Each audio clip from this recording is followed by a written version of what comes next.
शांति 20 जुलाई 2025। अव्यक्त मूल्य revise date 25 फरवरी 2006। आज विशेष बाबा शिव जयंती के उत्सव पर आए हैं। हेडिंग दे रहे हैं बाबा, आज उत्सव के दिन मन के उमंग उत्साह द्वारा माया से मुक्त रहने का व्रत लो। मर्सीफुल बन, मास्टर मुक्तिदाता बनो। साथ चलना है तो समान बनो। तो माया से मुक्त रहना अर्थात जो माया के भिन्न भिन्न रूप हैं, जो समझते हैं कि वो हम हैं, विशेष रूप से जो है आज बाबा क्रोध के ऊपर मुरली चला रहे हैं। तो हमें लगता है कि हम जो क्रोध मतलब ये रोल जो क्रोध कर रहा है वो मैं हूँ करके, मैंने क्रोध किया, हम अपने ऊपर जो है वो कर्तापन का भाव लेकर के फिर जो है दुख में चले जाते हैं। लेकिन इस तरह से अगर कर्तापन का भाव लेंगे हम अपने ऊपर कि हमने किया, वो फिक्स ड्रामा के ऊपर था और हमने वो प्ले किया, लेकिन वो प्ले करते हुए हमारी स्थिति कैसी रही वो मेन मुख्य हो जाता है। कि अगर वो हम सोच रहे हैं मैं कर रहा हूँ, है ना। अगर सोचे अमजद खान सोचे कि गब्बर जो है गब्बर जो अनेकों का खून कर रहा है, अगर अमजद खान समझे कि मैं खून कर रहा हूँ, तो क्या वो रोल अच्छी तरह से प्ले कर पाएगा? क्या वो कभी खुश रह पाएगा? जो कर रहे हैं वो करते हुए भी अगर हमारा बाण जो है वो आत्मिक स्थिति का रहता है, क्रोध करते हुए भी जो है, तो फिर जो है सामने वाले के ऊपर जो है उसका इफ़ेक्ट नहीं आता है और हम भी जो है वो हल्के रहते हैं। तो यही जो है वो माया से मुक्त होने का है। हम पतली सी भेद रेखा समझें कि कौन सा रोल है और कौन सा एक्टर है करके, तो जो है हम पुरुषार्थ में तीव्र जा सकेंगे। वरना उसी कर्तापन के भाव से हम आगे बढ़ते रहेंगे और हम अपनी आत्मिक स्थिति में कभी भी स्थित नहीं हो पाएंगे। इसके लिए जो है बाबा थोड़ा सा उदाहरण दे रहे हैं भक्तों का। जो देखते हैं बाबा देखते हैं कि जो सच्चे भक्त होते हैं, स्वार्थी भक्त नहीं, जो सच्चे भक्त होते हैं वो अल्पकाल का या थोड़े दिनों का व्रत रखते हैं। लेकिन बाबा कह रहे हैं कि तुमने जो व्रत रखा है वो 21 जन्म तक कायम रहता है। सिर्फ क्रोध न करने का ही तो नहीं है ना, उसके अलावा भी तो कितने सारे बाबा बता रहे हैं कि उसके बाल बच्चे हैं, किसी से ईर्ष्या होना, ये भी तो क्रोध का ही अंश है। तो हम कितना जो है वो छोटे छोटे भूतों को मारते रहेंगे। रावण का एक शीश गिराएंगे तो दूसरे शीश खड़े हो जाएंगे, लेकिन रावण की नाभि पे ही मारेंगे, है ना। कभी क्रोध आ गया, कभी लोभ आ गया, एक को पकड़ेंगे तो कहते हैं ना एक हाथ में कितने बॉल पकड़े जा सकते हैं, है ना। तो इससे अच्छा है हम क्या करें, रावण की नाभि पर ही जो है वो तीर मारे। और रावण की नाभि है देह अभिमान, कि हम डायरेक्ट हम सोचें कि हम आत्मा हैं। तो जितना सिर्फ ये भी नहीं करने का है कि मैं ये नहीं हूँ क्रोध करने वाला, वो तो फिर जो है अधूरा ज्ञान हो जाता है। लेकिन उसके साथ साथ हमें ये भी स्मृति रखनी है कि हम कौन हैं, है ना। ऐसे नहीं कि हमें गाय को याद नहीं करना है, तो गाय याद आएगी ही आएगी। हम सोचेंगे कि हम ये नहीं हैं, लेकिन साथ साथ हम क्या हैं वो भी हमें याद करना है कि मैं तो आत्मा सदैव भरपूर हूँ, सुख शांति प्रेम आनंद से जो है वो भरपूर हूँ। तो इसी के लिए बाबा कह रहे हैं कि पवित्र दृष्टि वृत्ति कृति, पवित्र जीवन का जो है वरदान व्रत लिया है हम लोगों ने, है ना। तो पवित्र जीवन, दृष्टि वृत्ति कृति, क्या हम एक एक के ऊपर ध्यान देते फिरेंगे? तो फिर जो है फिर हमें ये जीवन जो है बहुत ही ज़्यादा बोझिल अनुभव होगा।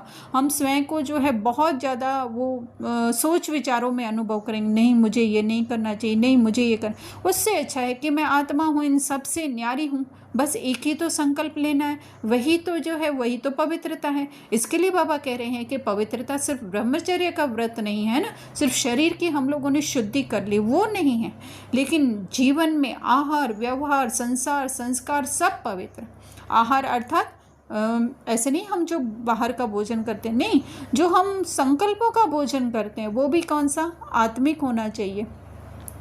व्यवहार अर्थात किसी से भी हम कांटेक्ट में आते हैं तो वो भी सामने वाली आत्मा जो है वो पवित्र है। वो गब्बर जैसी खूनी क्यों ना हो, लेकिन उसके पीछे के भी जो हम लोगों को प्रैक्टिकली उससे जो डिस्टेंस बनाए रखना है या उसके प्रति जो व्यवहार करना है वो करे, लेकिन अंदर की स्मृति जो है हमारी पवित्र है कि आखिर भी तो वो उस परमात्मा से ही निकली हुई जो है वो उसका संकल्प है करके। संसार पवित्र अर्थात क्या, हमारा संसार ही जो है वो बाबा है, संस्कार जो है वो बाबा के समान संस्कार हैं, सब कुछ पवित्र है।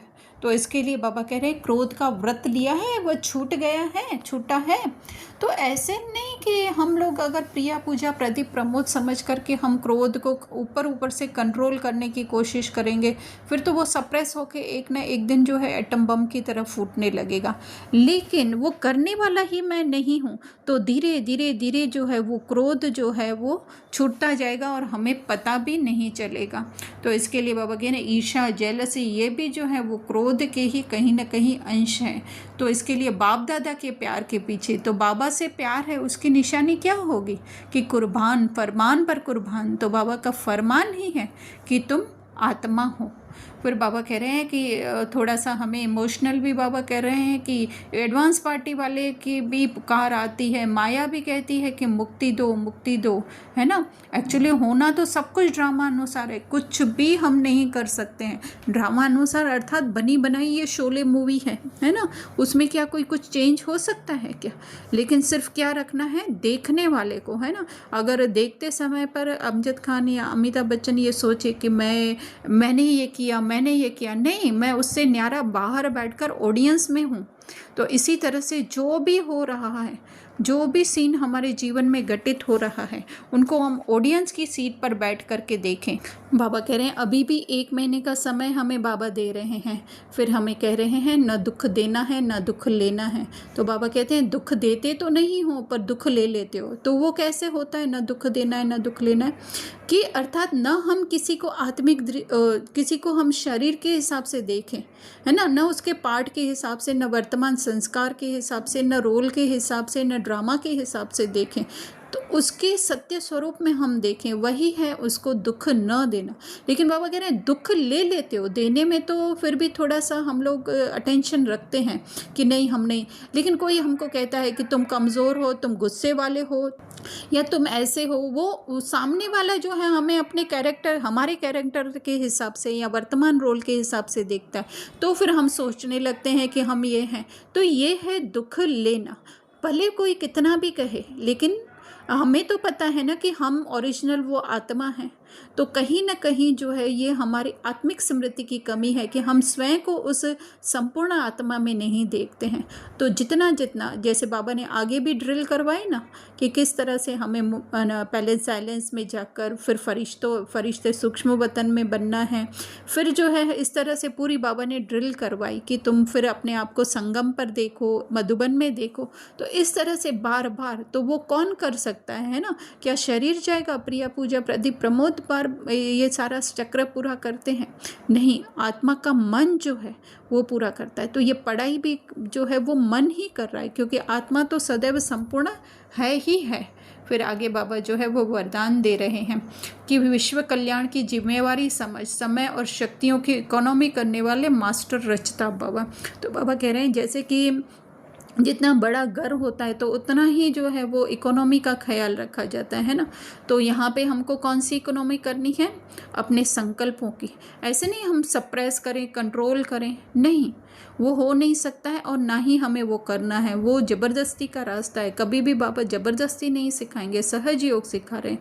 तो बाबा कह रहे हैं सर्व आत्माओं को सामने रखते हुए, है ना, अर्थात अपने सर्व संकल्प जो हैं, आत्माएं भी क्या हैं, कहीं ना कहीं जो है हमसे कनेक्टेड ही हैं। बीज रूप में जो है हम सब कनेक्टेड ही हैं। उसके लिए क्या करने का है? हमें अपने सत्य स्वरूप में रहना है। जितना जितना हम अपने अंदर जाते जाएंगे तो हमारे संकल्पों की इकोनॉमी होगी, तो उसका प्रभाव जो है, हमारी आत्मिक स्थिति का प्रभाव भी जो है वो सब पर पड़ेगा। उनकी भी जो है आत्मिक स्थिति जागृत होने लगेगी। वो ऐसे होगा कि जैसे एक कमरे में ही सब लोग सोए हुए हैं।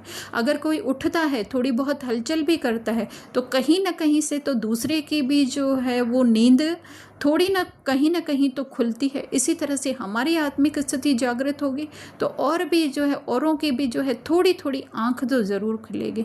तो इसके लिए बाबा कह रहे हैं अपने प्रति कमाया, खाया और गवाया, ऐसे अलबेले नहीं बनो, है ना, कि थोड़ी देर हमारी आत्मिक स्थिति बनी, हमें खुशी हुई, फिर जो है वहीं का वहीं फिर से हम लोग वापस देहबान में फंस गए। तो बाबा कह रहे हैं ये अलबेलापन है। इसलिए मास्टर्स रचयिता भव के वरदान को स्मृति में रख, समय और शक्ति का स्टॉक जमा करो, है ना, कि हर समय जो है हम मास्टर हम उठाने वाले हैं सबको, हर एक अपने लिए समझे, तो फिर जो है वो शक्तियों का अर्थात हमारी आत्मिक शक्ति का स्टॉक जमा होगा। स्लोगन बाबा दे रहे हैं कि महादानी वह है जिसके संकल्प और बोल द्वारा सबको वरदानों की प्राप्ति हो, है ना। तो महादानी अर्थात कि इतना बड़ा दान, महान दान, है ना, तो वो है कि हम सब हर एक को उसके सत्य स्वरूप स्मृति में देखें, है ना। तो वरदानों की प्राप्ति जैसे बाबा द्वारा, बाबा जो भी बोलते हैं तो क्या होते हैं वो हमारे लिए वरदान। यहाँ तक कि हमारे मन में अगर बाबा नाम की भी स्मृति आई तो वो भी क्या है, हमारे लिए जो है वो सुख का, शांति का अनुभव कराती है। इसी तरह से हम हर एक को जो है उसके सत्य स्वरूप स्मृति में जितना देखेंगे तो वो जो है उसको वरदान